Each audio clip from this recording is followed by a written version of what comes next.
Hey, what's up, everybody? We're live. I'm starting to feel better, so we're going to go out on another adventure. You know, leveling up agility. You guys ready to level up some agility here? Ready to level up some agility? Yeah? Okay, I hope you guys hear me okay. I have not tested out the new mic setup with, with the direct restream connection. I've only really tested it for like,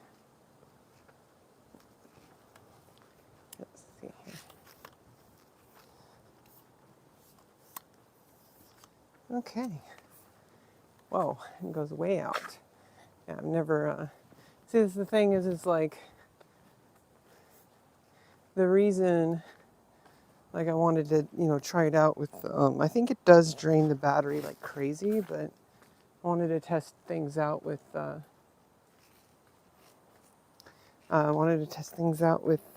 the regular, the more ranged microphone, because then it's like more closer to me. So if I also potentially wanted to do some recording like further away from me, then, I don't really have to worry about that too much. Yeah, it's a little awkward with the kind of,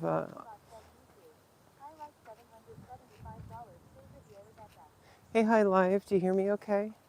It's a little bit more awkward with the full length selfie stick, but I'm just kind of trying something out, seeing like how it goes. Getting some good work exercise, getting outside and in the beautiful sunshine and all. So we got everything here. Yeah, I think that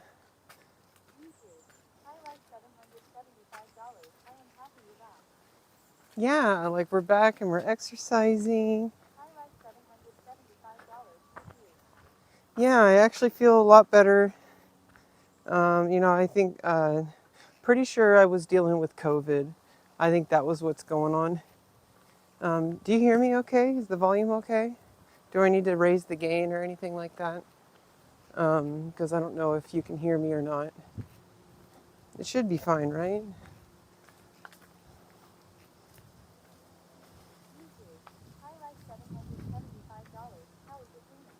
Well, we're taking a little bit of a break from cleaning. I needed to get out of the house. That was pretty much like a huge problem. Was a lot of it was like kind of just, it's a lot of organizing. So that, there's a lot of organizing that has to happen. I did a lot of the grime, like all the like kind of, like scrubbing out all the dirt and all the mopping and all that kind of stuff. But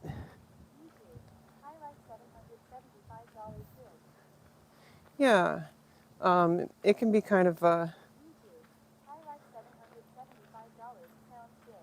yeah, I mean, it can be frustrating sometimes trying to organize things, but I don't really, I don't really have like a time limit.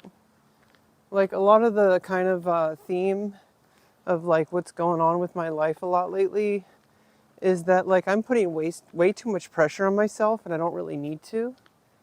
When like I'm kind of in like a weird like kind of purgatory right now with commitments. It makes me feel really like dead inside. Because it's like I'm so used to trying to fight for something, and when I have to like kind of put that on hold for a bit, it feels like I'm wasting time even though I'm not. Yeah, I'm glad I'm feeling good enough to go outside. I haven't been outside all like for about like 2 weeks. I was feeling like a little bit worn out from I was feeling a little bit worn out from a lot of the kind of heavy intensity of like, we were doing a lot of workouts. And it's like I have footage of all of it. So it's like it's backed up by evidence. But I think I was overdoing it a little bit, and so now we're just kind of trying to slow down a little bit and try to, take life a little bit slower.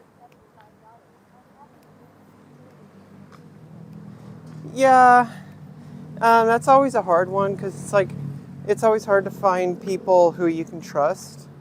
And I always have like the best, like, I always see good in people until they prove otherwise.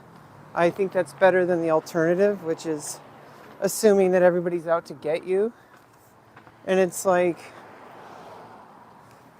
I don't really want to operate on that wavelength. I just think that a lot of people have their own intentions and their own kind of benchmarks they have. And people seem to always be testing their own things. And I feel like as long as you're operating on a place where you have to test the waters at all times, well, what if somebody fails your test and they didn't know they were on trial? It's like that's kind of what it feels like. Is like if somebody is like expecting you to act a certain way and you don't know that you're doing anything wrong, but they don't tell you, and then that feels like a betrayal of. It's like, didn't you trust me? Like I don't know why. I don't know why you treated me that way when I had nothing but good intentions, and I like had like a place in my, like I treat people like kind of on a default respect level, and it seems like everyone else does this, like you have to like earn their trust just for them to even treat you with a baseline level of human decency. And it's like, I don't understand that. Like, I mean, I understand.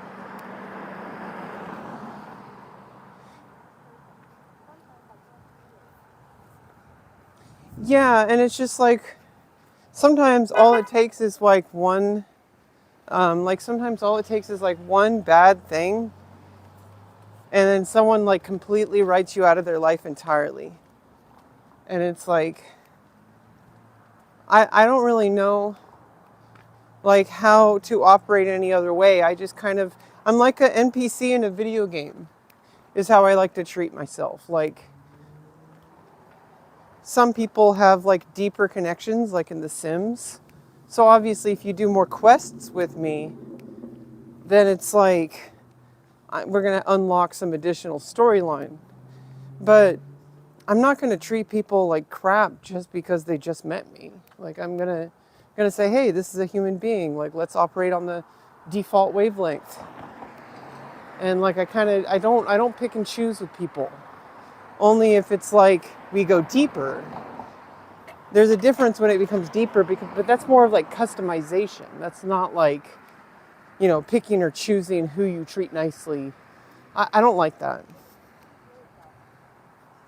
I just wish anybody who lives like that would try it the other way. Yeah, I don't know. Every time you start using like video game terminology for real life, it's like, it gets a little bit dangerous. But I think in the end of the day, I think it's useful most of the time. Because let's be real, like, even though like humans like to use analogies, it's never like 100% of the time. Even the stuff that we truly believe in, there's always room for, reinterpretation or, like just adjusting.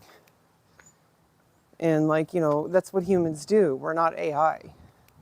Like AI has a really tough time, at least in the moment, has a really tough time going with completely, like, it goes on the same exact path, and it has a really hard time doing what humans do, which is like, sometimes we have thoughts that we don't even understand ourselves, and we don't know how we got to them.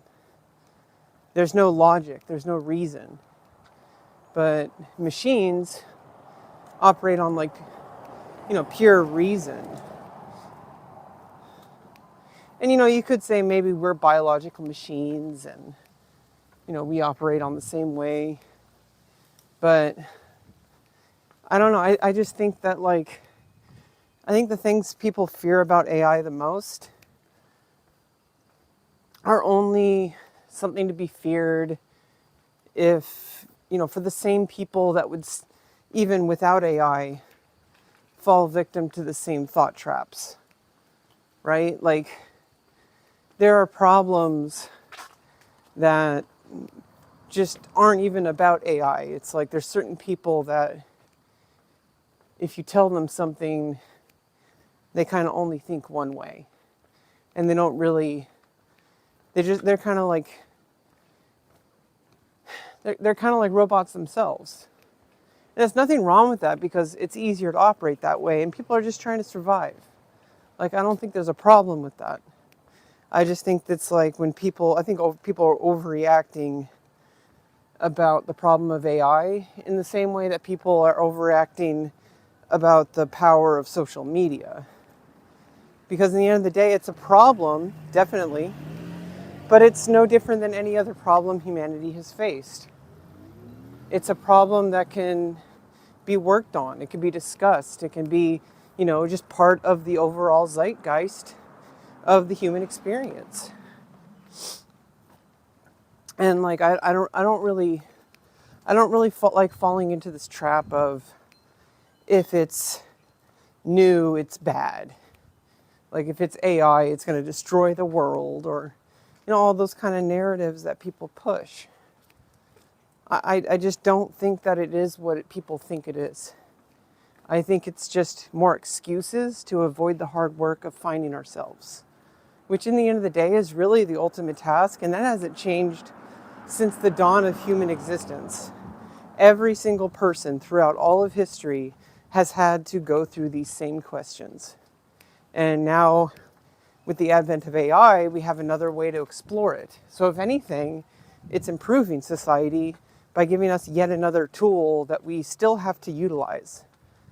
Just because you have it doesn't mean you're going to use it, and just because you use it doesn't necessarily mean you know how to use it.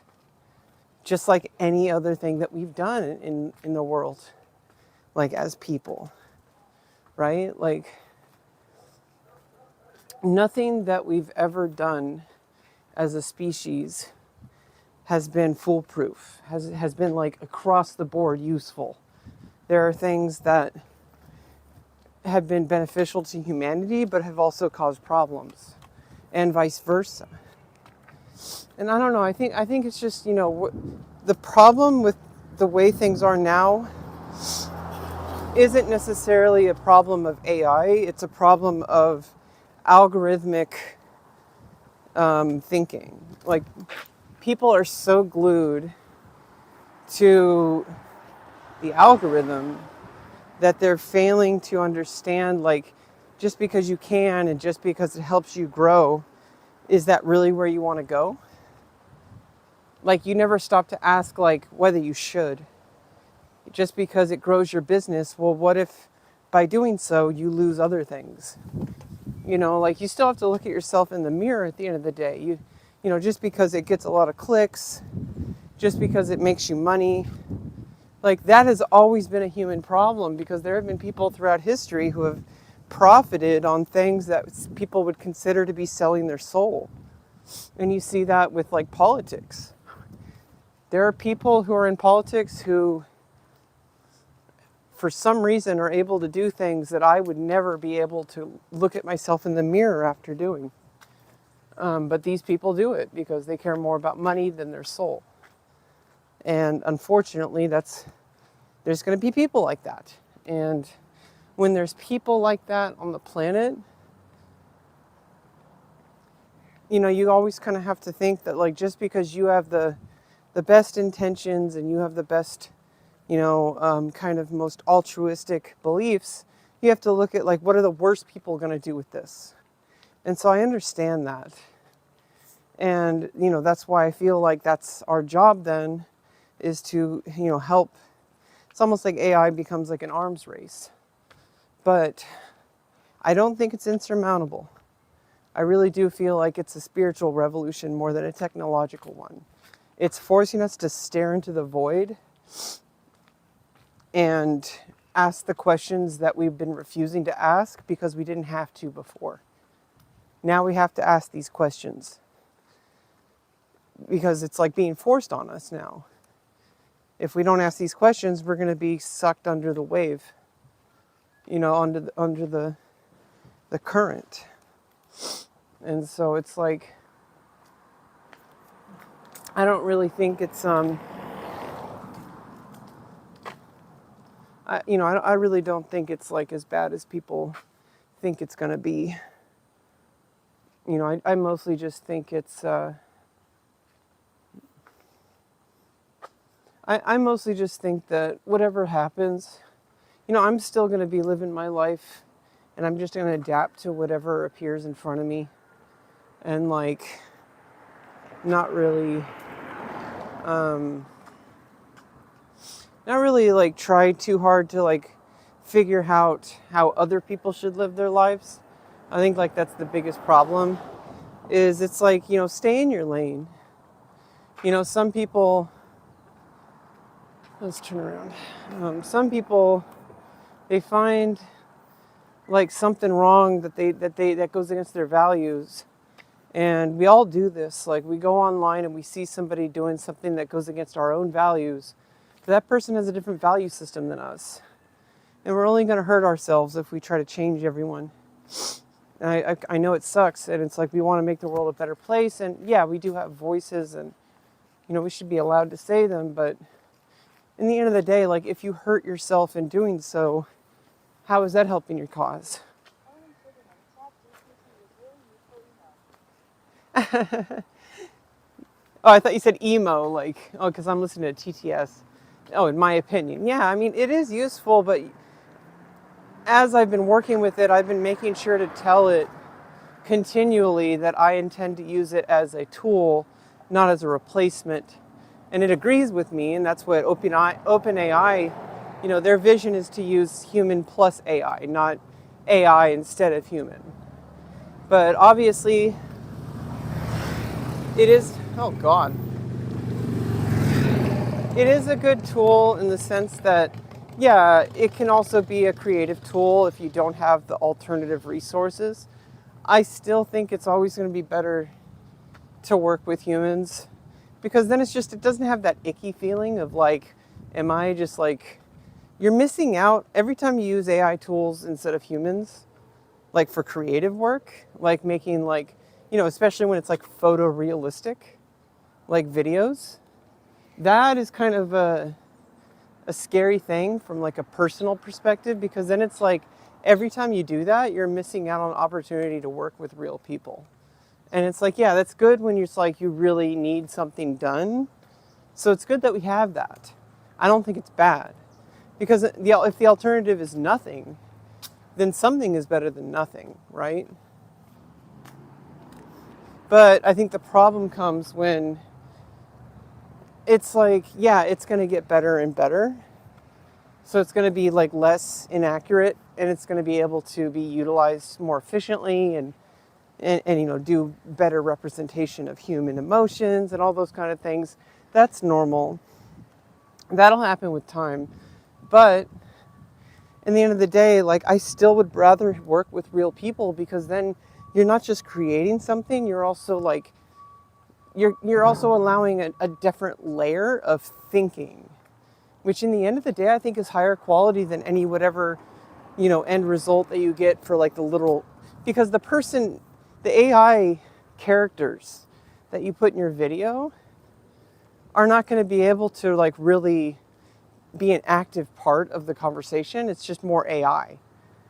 So like having a second person or a third person or a fourth person become a part of the creative process, I feel like collectively humans form their own version of superintelligence. The hive mind. We already have it. We've had a hive mind since the beginning of time. I don't think it's not like telepathy like in sci-fi movies, but like we have been a collective since the tribal days. And maybe the internet is like pretending to do it in a way that like it feels more like a hive mind, but I actually feel like hive mind requires in-person experience.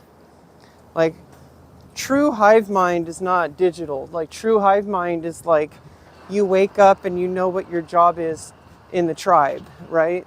Like you know that you're the one who chops wood, or you're the one that gathers the berries, or you're the one that makes medicine, or you're like everybody knows what their role is, and that if they didn't show up, other people would be hurt from it.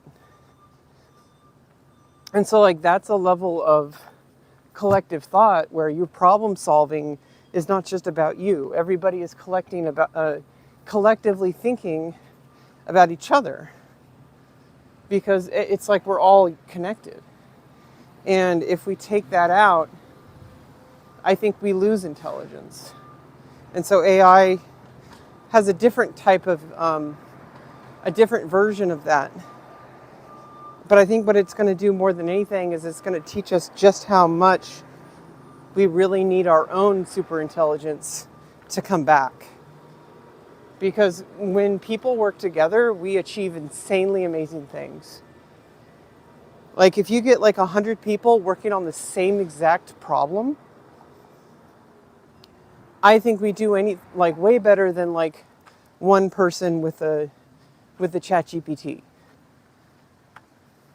And yeah, maybe ChatGPT can do things like really like calculatory faster.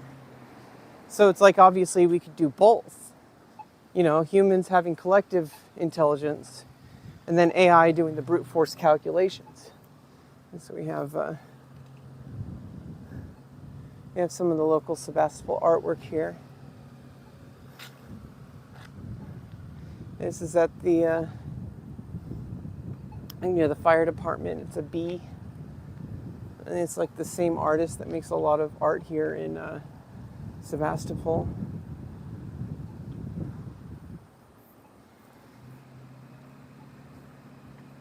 It's a bee.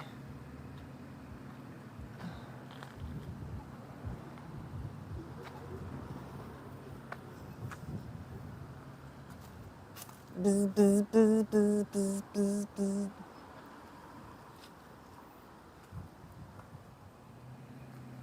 Buzz, buzz, buzz. Buzz, buzz, buzz. See, I mean, like, we're just like busy bees, right? Like, we have a hive mind. So I think, like, the next step in human evolution isn't that AI is replacing us, is that AI is forcing us to get back to what we already were. Yeah, there's a lot of artwork. We're going to go down High Street where there's a lot of artwork, but I think it's on people's houses, so I don't really know if I'm allowed to show it, but I won't do like a zoom in there. That was more like, that was at like a business.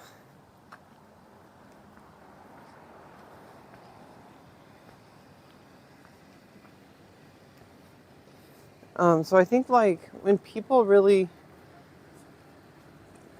they're worried about AI because they're too afraid to ask the questions that AI is forcing us to ask. And it's like, I think it's like when you take away a kid's iPad, right? Like they don't know how to deal with the boredom. They're so used to the iPad that when you take it away, they just start throwing a tantrum. And so it's like, but humans have been living without that particular form of entertainment. You know, people used to be able to like, people used to be able to do all sorts of things, but it's like if you take away an iPad, suddenly it's like everything is gone. And I think that's what's happening with AI, is that I think that we're basically collectively, we're like toddlers.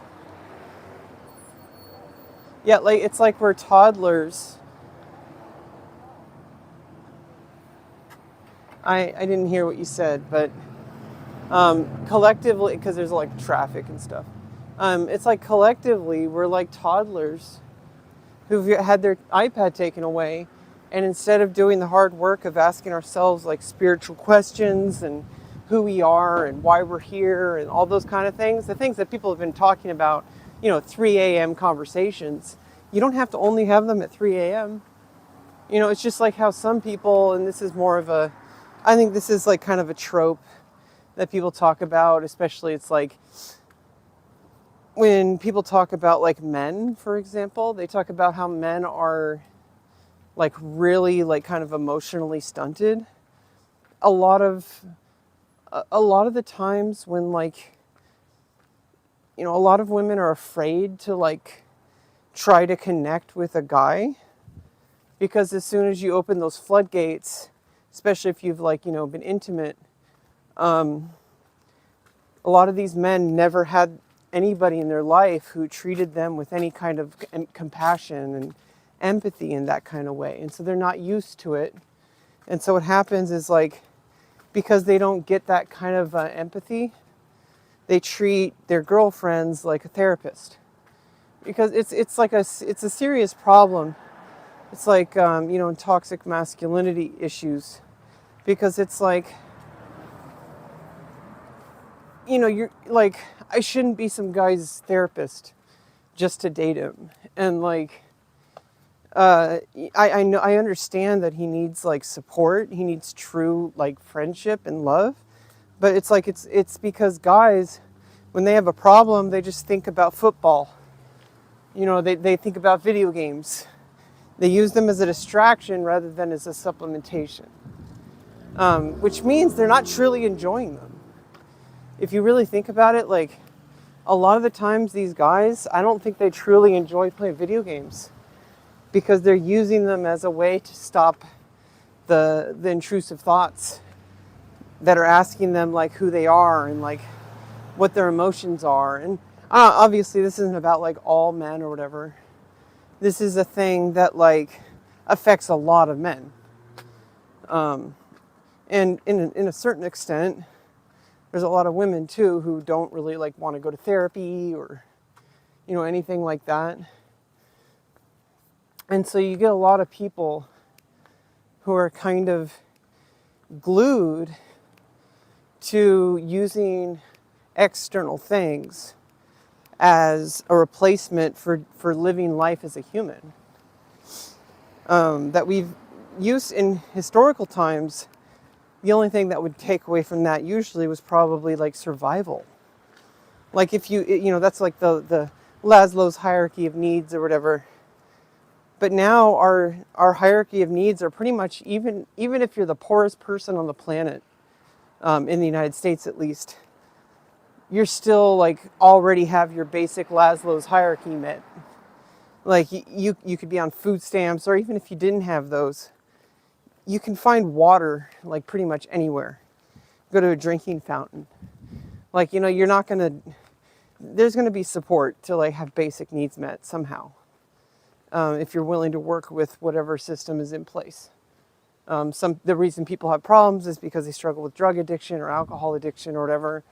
And then they have, there's also like a kind of a attitude difference where people just don't want to be told what to do and all that kind of stuff.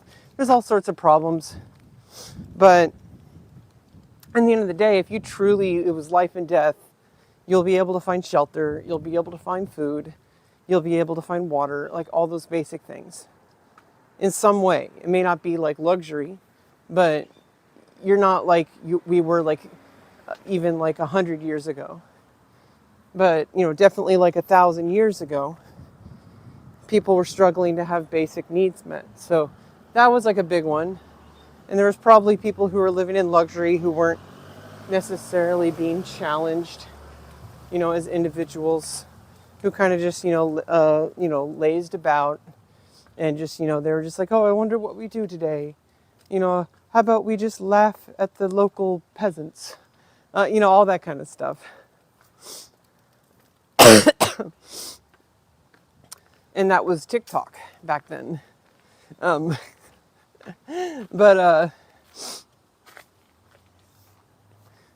Obviously I think there's problems that are just universal. But nowadays there's this like the male loneliness epidemic or whatever. That's why, I don't really understand how guys do this. But you'll see guys like watch football for like 4 or 5, 6, 7, 8 hours. They'll spend like 12 hours with their guy friends talking about random things that have nothing to do with their personal lives. I don't get it. How could you like force that level of small talk for that long? And like every time anybody even remotely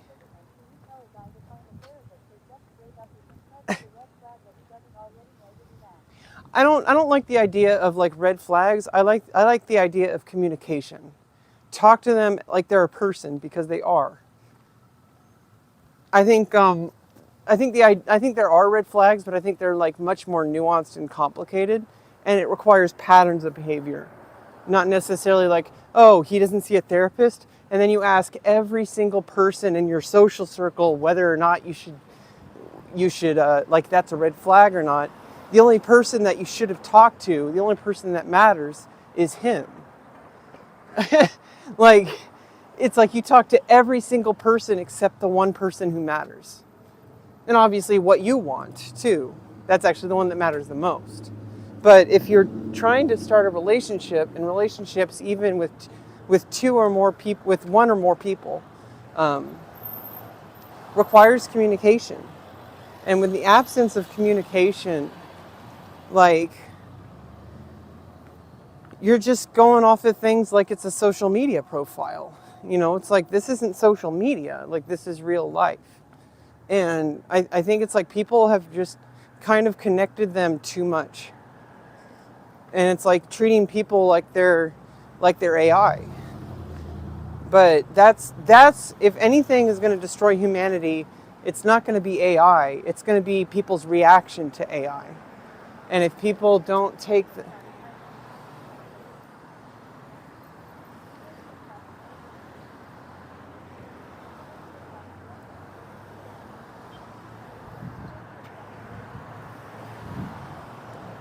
I have no idea what you're saying. Um, I might have to. I think I need to moderate a little bit there. Um, okay.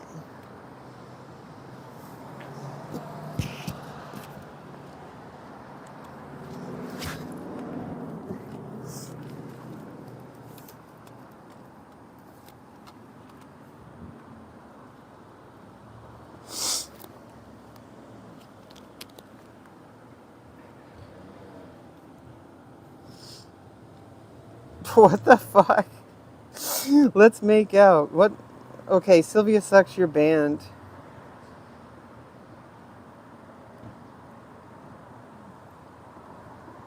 First of all, yeah, I need to. You too. Sylvia sucks, I'm gonna suck you. Come on.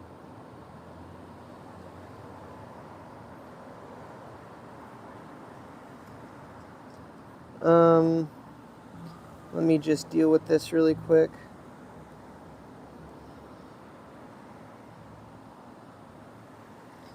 First of all, let me time out Restream Bot for a little bit while I deal with this.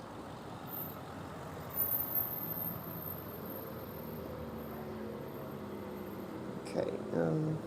You too. Owen Sugarman, wait, they'll make out with Sylvia sucks.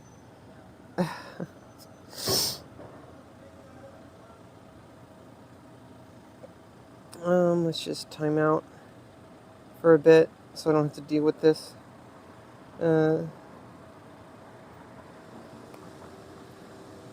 You too. Mimic KWW, you can't ban me. I still want to hump, make out, and kiss your lips. God.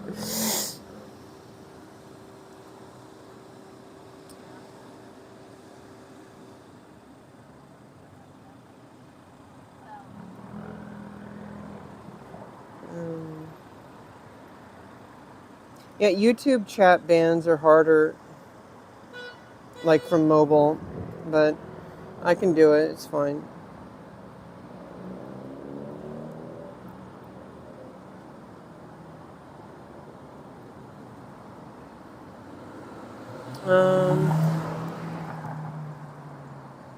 Oh, I can't do. I don't know if I can do it from mobile. Wait, where's my live? Oh, here it is. I'm live right now. Okay, here we go.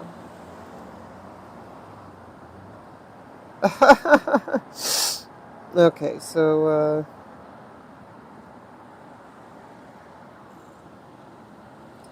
hide user. Yeah, do you tell a guy to find a therapist or just break up with him? I think I think both are like kind of like they're both kind of like obviously you always have the right to like break up with somebody, but like I also think that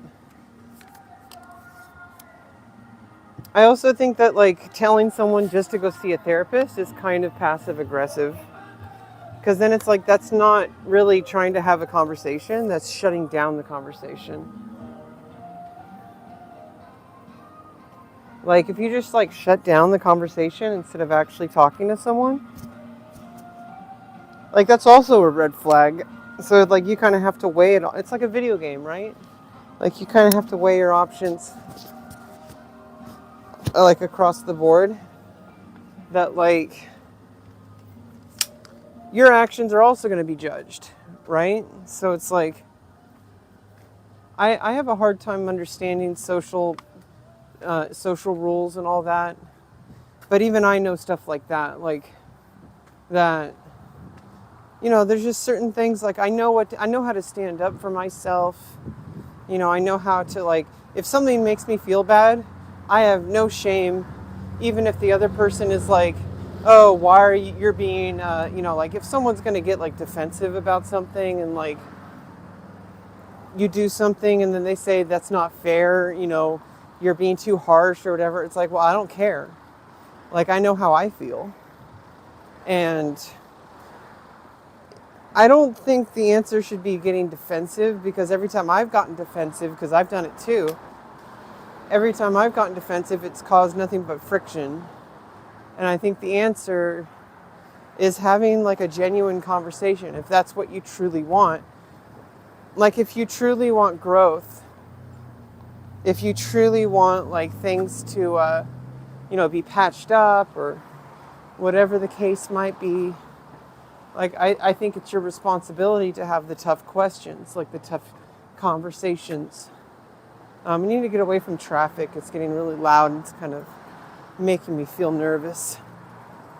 We need to get kind of away from all that.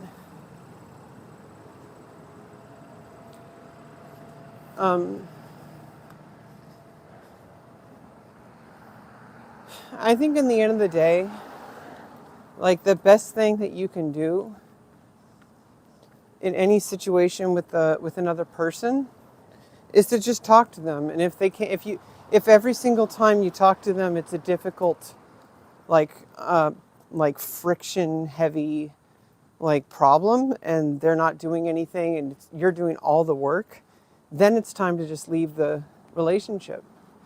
But if they are wanting to talk, then it's like, you know, therapy only works if the person wants to do therapy. You can't just say, oh, go to therapy or I'll break up with you. Then they're just going to go to therapy just to stay with you. That's not the same as wanting to change. And I don't think people truly understand, like, therapy has no power in and of itself. I don't think you're wasting money because at least you're then showing up and you're more likely to receive help. But if you just, if you think therapy is a matter of like a transaction, like, oh, you go to therapy and then you get better. Like, no, it's like a step-by-step thing you do. Like you have to be active participant. And if your partner doesn't want to be an active participant, then he won't really benefit from that. And if that's the case, you have to be asking yourself if you really want to be with someone like that. And it's like, that's why I'm single. Because there's a lot of people out there that, for whatever reason, and the worst ones are when they say, oh, but you know, I'm the best that you can get. Well, first of all, that's saying something about you because you think that you're like, you think that you're not good enough, that only people who are ugly or people who have low self-esteem or whatever you might think, whatever ugly means, because, you know, everybody has their own definition of it. one person who's ugly to one person might be really attractive to another person. But the fact that they think that they're only good enough for quote unquote ugly people, that says a lot about themselves. That they think that you're a last resort. It also says that they don't have much high opinion of you. And if somebody is going to be like constantly, that's a character trait I really don't like. And it's one that's like, the common one I think people have is that, oh, well, you know, you're a trans person. So that means that this person has low self-esteem and I can easily manipulate that person. I'm like, no, you got another thing coming. You have no idea how much respect I have for myself. But people, they're projecting, right? Like a lot of these guys, they see trans people as people who can be manipulated with low self-esteem because they have low self-esteem. They don't know how to talk about their emotions. They don't know how to deal with their problems. They can't get a girlfriend, and then they go after people they believe to have low self-esteem for whatever reason, because they're not willing to do the hard work of trying to become better people. They're not willing to do the hard work of like self-discovery and like owning up to their problems. Like these people, instead of that, they'll go after people that they believe to have low self-esteem.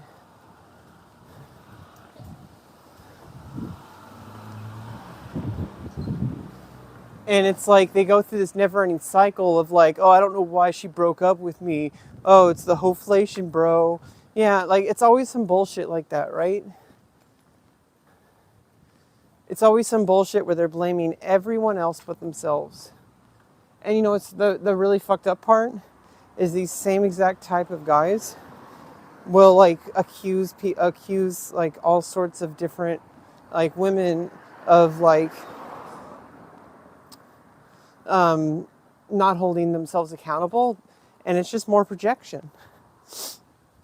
They're basically looking at a mirror. And I think we all do this. Every time we see a person, like every single time we see a person,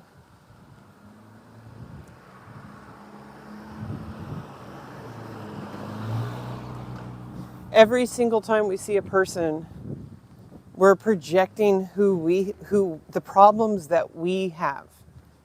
And if you're not really like looking inside of yourself to see what those things are, you're running blind.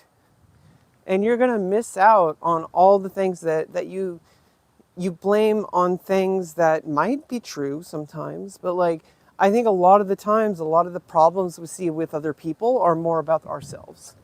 And as soon as you start doing work on yourself, you stop having problems with people as much. It just seems to be a case of like, once you start actually truly understanding yourself, you stop having issues with people. Like, except for truly just, you know, insufferable people.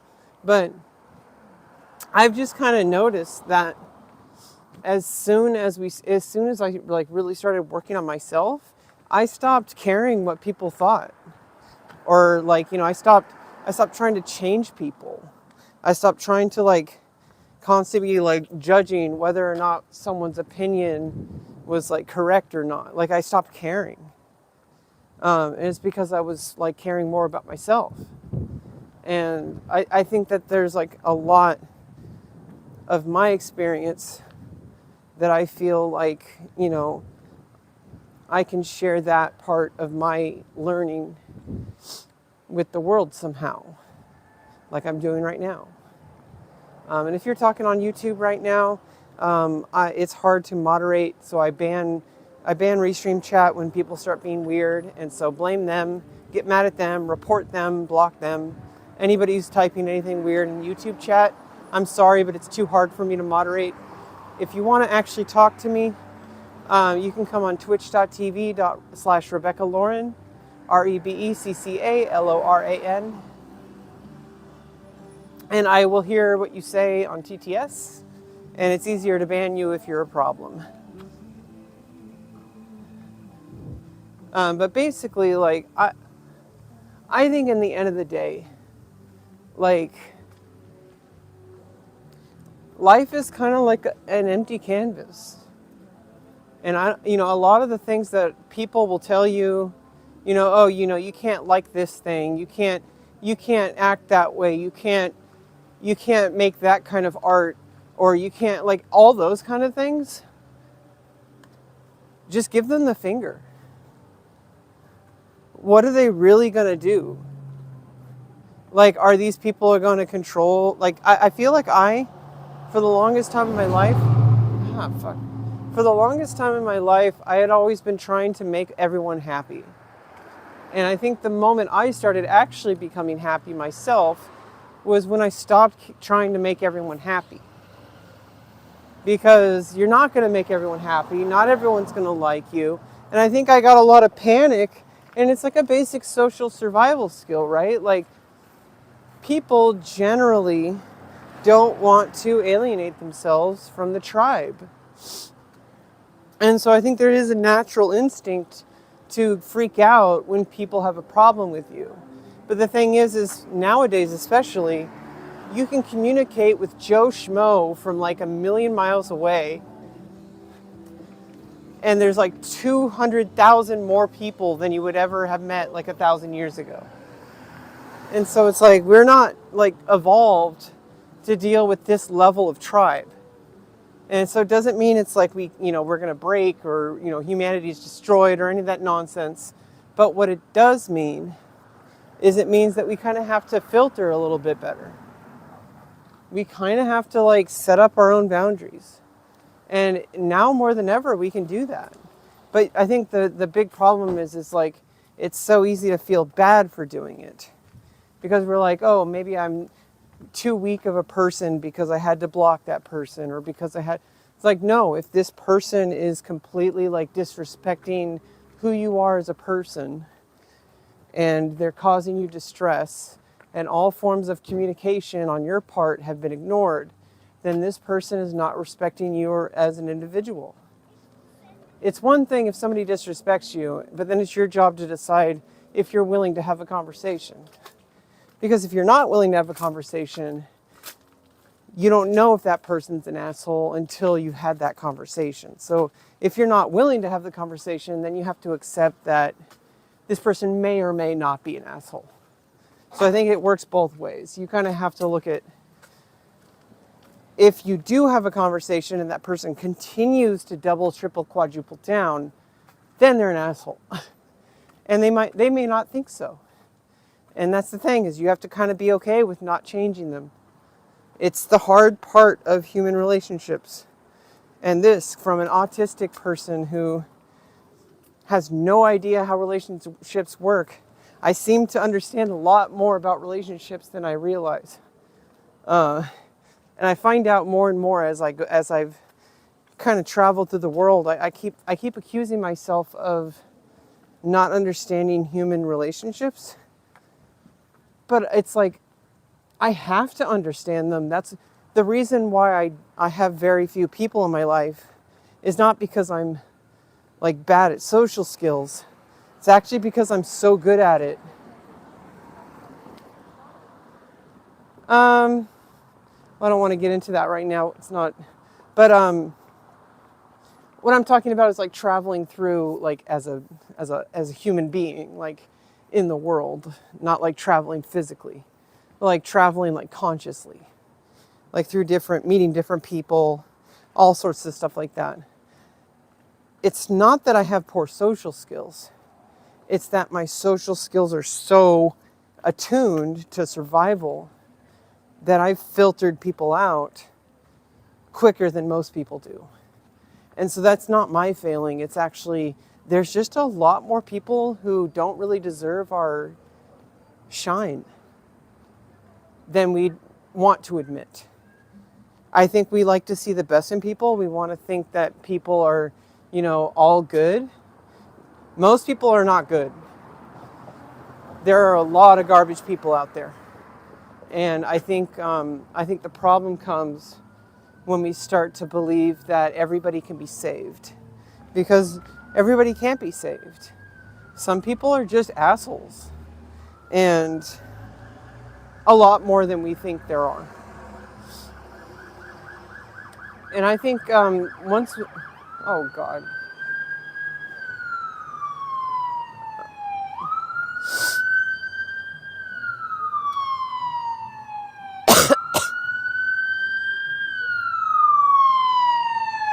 Oh, that hurts every time. It hurts my ears. I need to get some water really quick.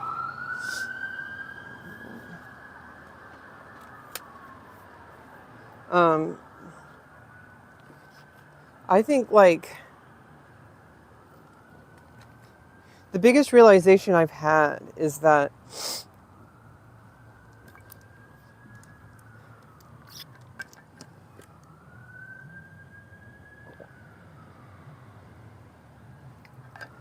as much as I feel sad that I don't have many friends, there's a reason why that's the case, and it's not always because of me. Sometimes it is.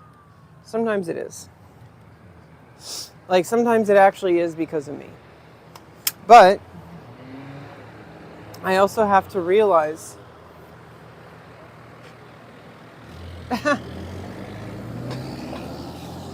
yeah, the Rite Aid's closing. I think it's just hard to, if you're a good person, it's significantly harder to accept that other people are bad. I think so. Because you're projecting your own values. Just like bad people assume everyone's an asshole, right? If you talk to anybody who's like a criminal of any kind, like people who are in prison and stuff, their default view of the world is that everyone believes things, like everybody's violent. Like people who are violent believe that everybody's violent. You know, people who are good believe everybody's good.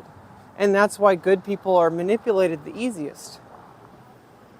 Is because we see the good in people. And when you see good in people as the default, people who have really bad intentions are going to know how to abuse that. And you know, here's the thing, is if you learn to accept that there's bad people, but that you can also assume the good in people, and you can also learn how to see, like, even bad people, they're suffering from a different kind of sickness. They have allowed themselves to get to that point. And so I think when that's the case, like, you kind of have to realize, if you have to learn how to have patience, that even the worst people in the world are still a human being. And that doesn't mean you accept their behavior. It doesn't mean you're like gonna let them hurt you. But what it means is that that person is suffering in a different way. Someone who commits an act of violence, that violence hurt them as well. That they became a type of person who is okay with that. That is a sickness. And, you know, that's something they have to face that I don't.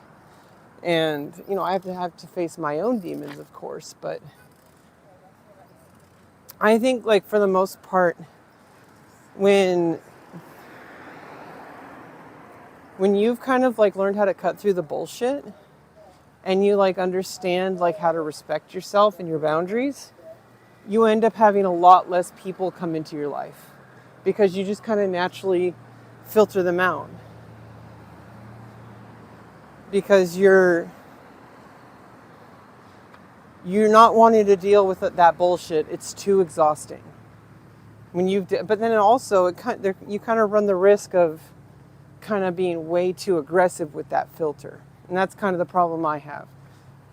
Is I see red flags and I just run away. And what's been helping me improve is I've been delaying that response until I know it's bad. You know, not to the point where it's like dangerous, but basically I've been trying to sit with the discomfort longer, where if I spot a red flag that makes me want to run away, I challenge that feeling, like, you know, a little bit at a time longer. Like, hey, like, maybe this person that's talking to me, like, isn't a bad person. and then, wait for evidence to show you otherwise, and don't try to find ways to avoid social situations. Like, that's how I've been improving. I know it's like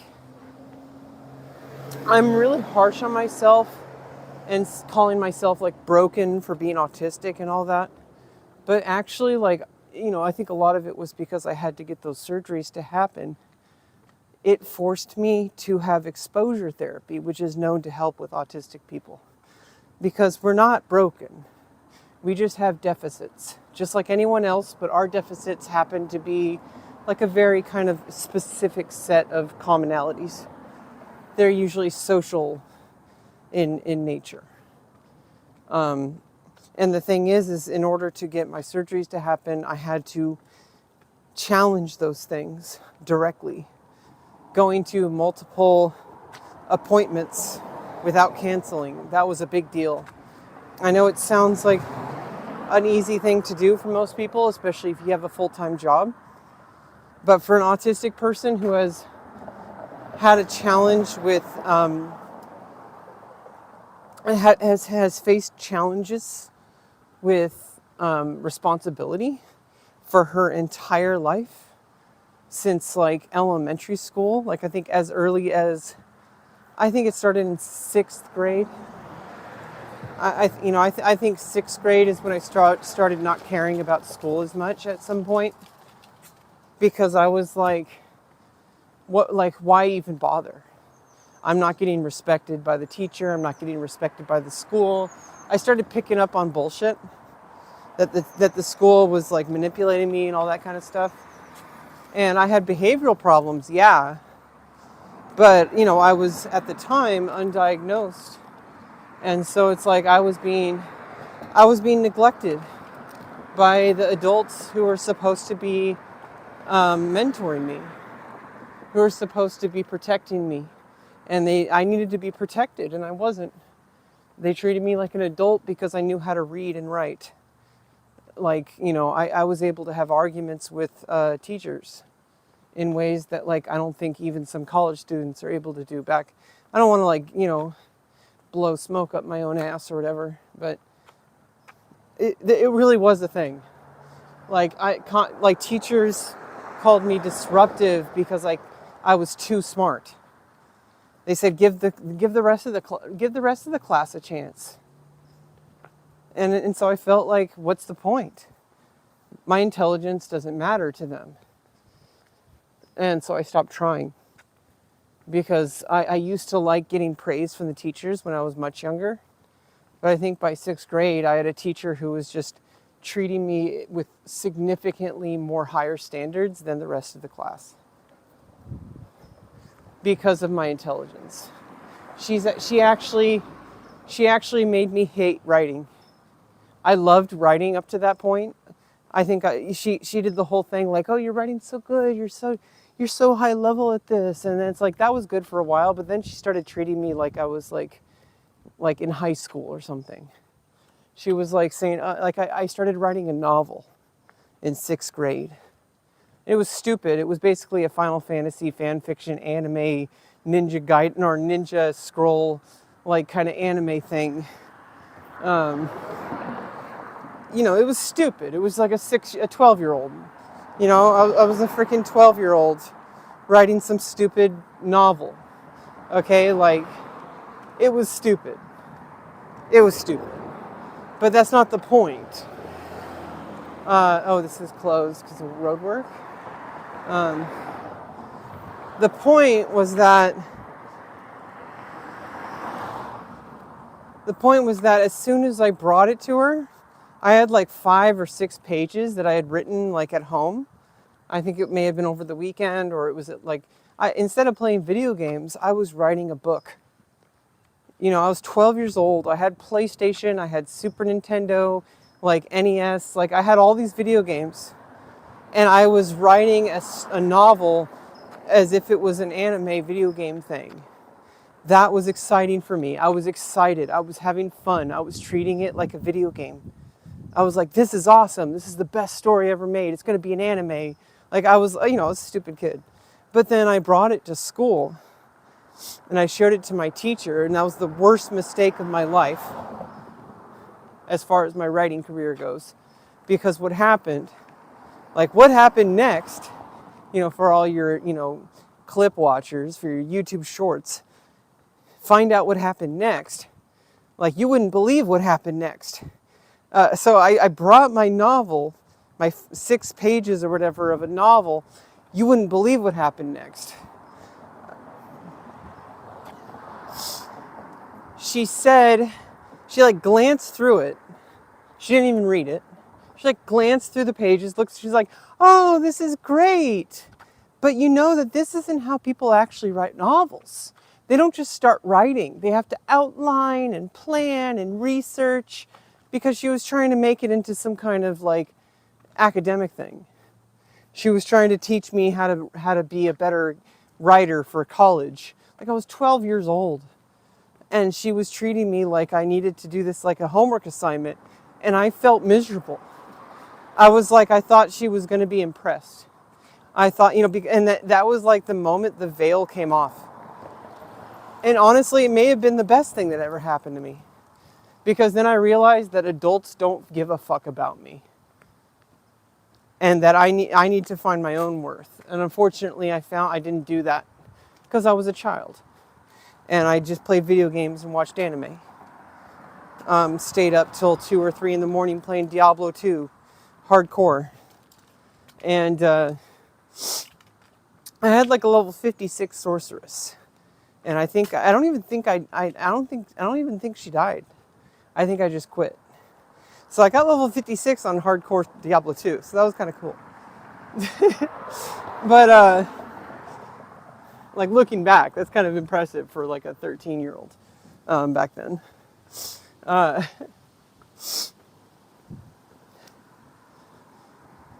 yeah, I mean, it was a big. I will never forget that moment, where it's just my whole entire outlook on life shifted immediately. I was like excited. I was like writing a novel. I had this whole. It wasn't even like Final Fantasy, or it was a rough draft that a 12-year-old was writing. It's stupid, but it had an idea. Like, there was like this guy who was like a samurai, but he was also like a knight, like berserk. But he was like this guy living in. I called it like Three Kingdoms. Obviously, a stupid, rip-off name of like Romance of the Three or, whatever, the Chinese epic of like Three Kingdoms or whatever. But I didn't know that at the time. And I just wrote what I wanted to write. I was writing some guy who was in this, like, there was some ceremony, but then he found out that his king was like the bad guy. And so like he left the kingdom. Like, I think he was like sent out, but then I think he realized that he was part of the kingdom that were like the bad guys. He overheard a conversation or something. I'm pretty sure, I'm trying to remember. This was like 20 plus years. This is like 25 years ago. Okay. And I don't have this novel draft anymore. Okay. Get off my back. But it had like an actual like idea. Like, if you read it, you would know what's going on. Like, he went and he was like traveling, and he met like a group of like nomads, and they were like practicing like elemental magic. And I called them black mages because I played Final Fantasy, okay? Like, but it doesn't, obviously the copyright thing doesn't really matter. It's that I had an idea, and that idea had like a very specific thing. And he was learning how to become a ninja, basically. He was like a samurai ninja. Like, he was a samurai, but he was becoming a ninja, because it's like he needed to train a different way or something like that. It was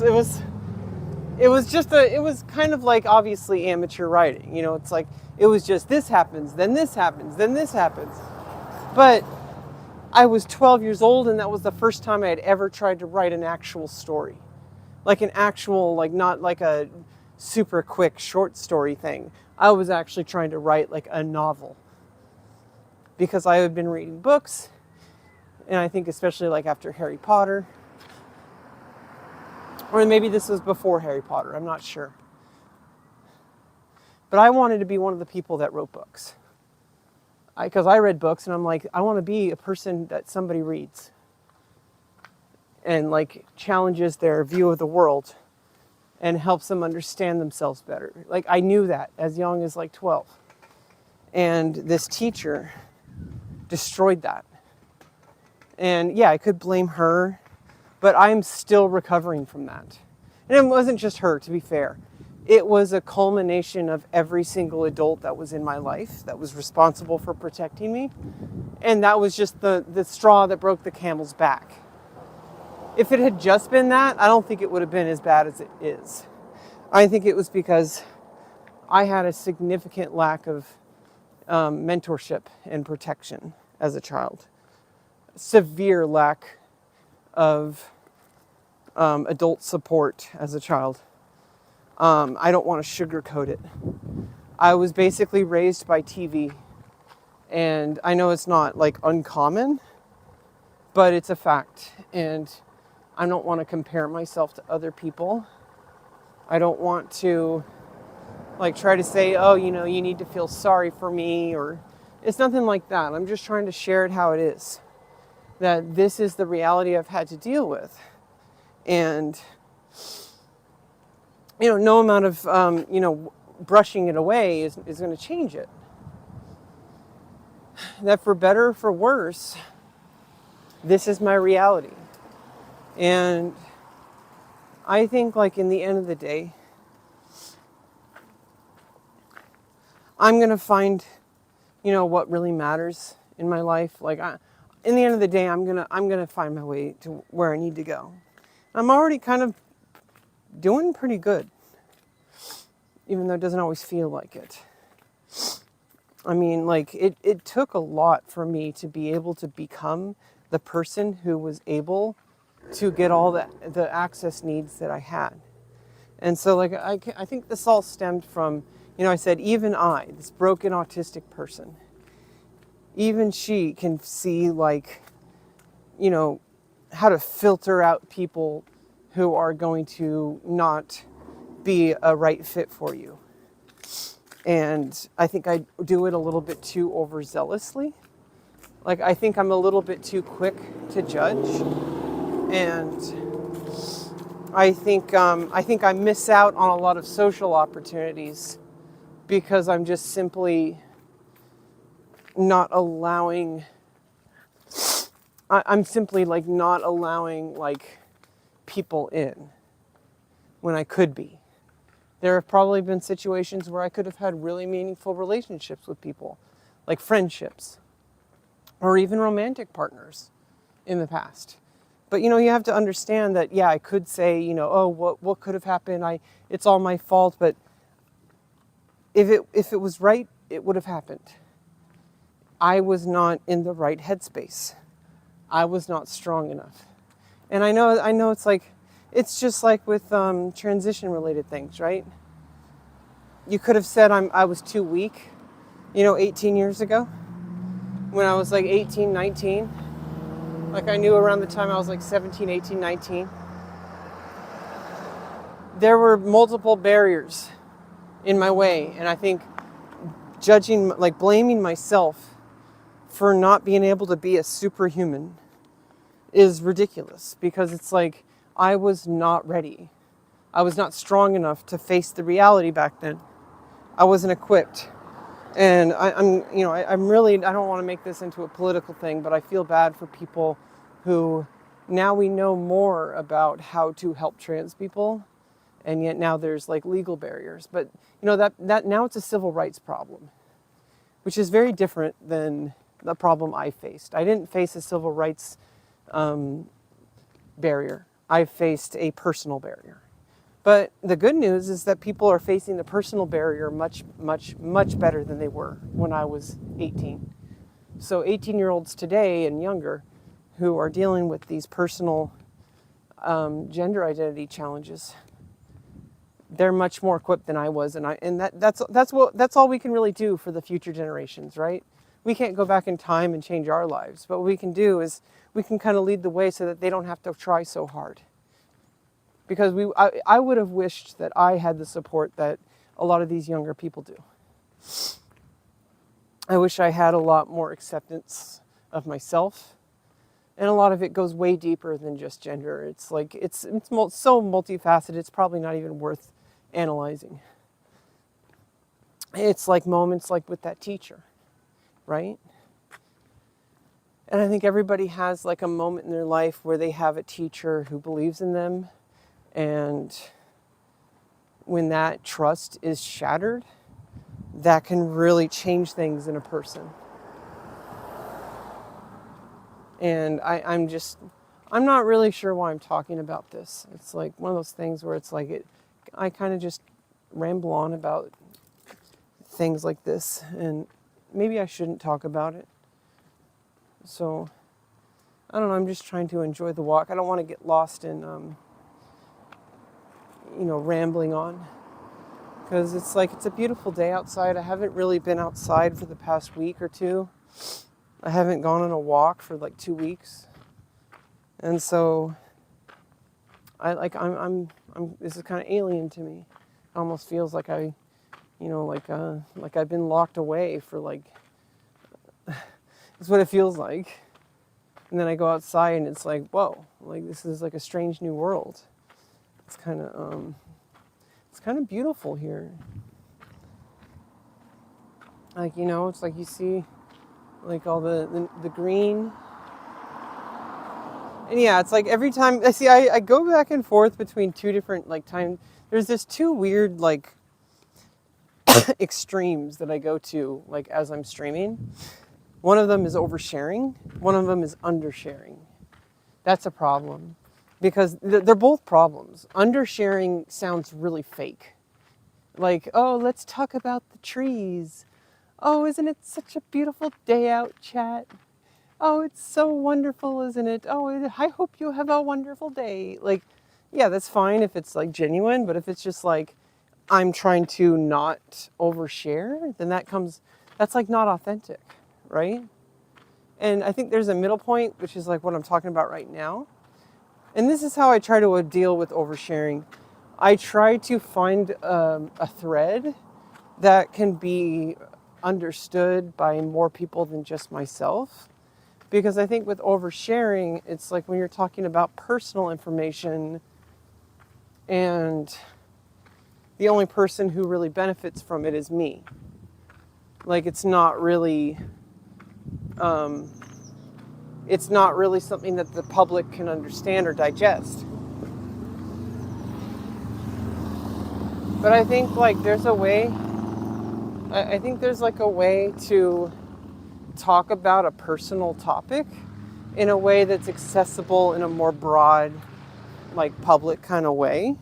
And that's where I'm trying to, find my authentic voice, because then it becomes more like an essay or an article or, kind of like a public, like, thought piece.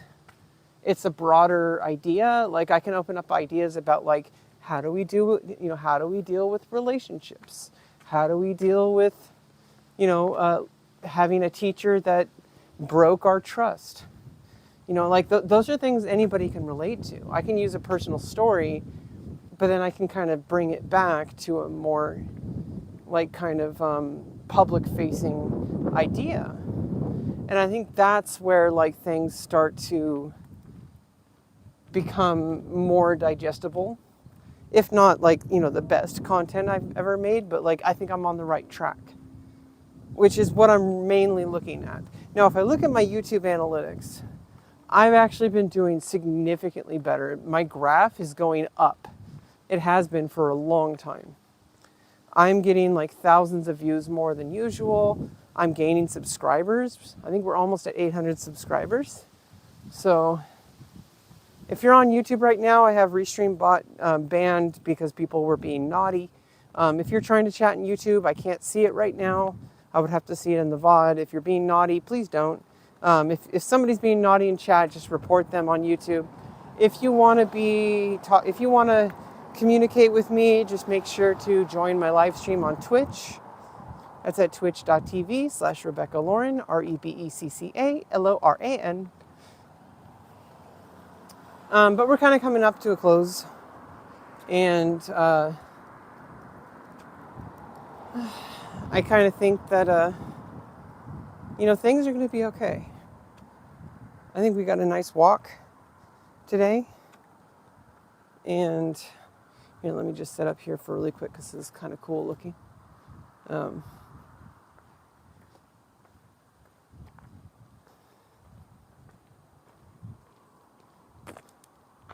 Yeah. I think in the end of the day, like,